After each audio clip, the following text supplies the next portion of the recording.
So dito po sa CFO, meron po silang 4 na services. So makikita natin dito GCP, ito po yung Guidance and Counseling Program.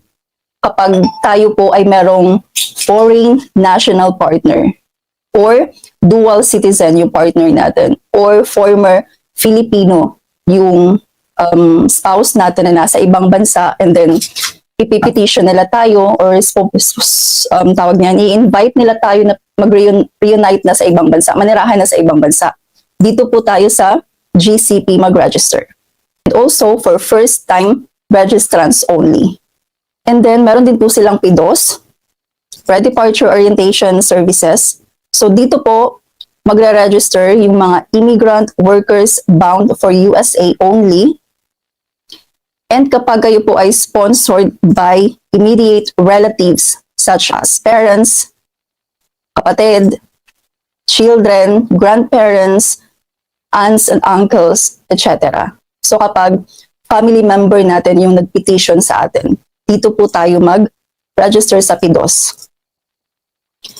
And kapag sponsored by Filipino citizen spouses. So kapag naman Filipino yung spouse natin, hindi foreigner, Filipino, yung spouse natin o yung fiancé natin. So dito po tayo sa PDOS. Kasi again, dito sa GCP, yung mga foreign national yung partner natin. And also independent immigrants. Sa PDOS din po tayo kailangan mag-register.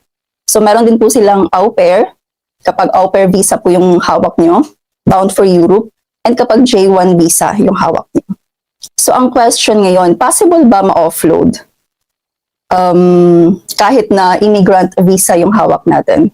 Kahit na long-term visa yung hawak natin, possible pa rin ba ma-offload? So ang sagot po dyan ay yes. Possible pa rin po tayong ma-offload kahit na long-term visa yung hawak natin kapag wala kayong CFO certificate. Kasi itong CFO certificate, isa po ito sa requirement sa Philippine Immigration. So kapag long stay visa yung hawak natin or residence permit yung hawak natin, hahanapin po sa immigration itong CFO certificate. So kapag wala po kayo nito, mataas yung chance na ma-offload po kayo.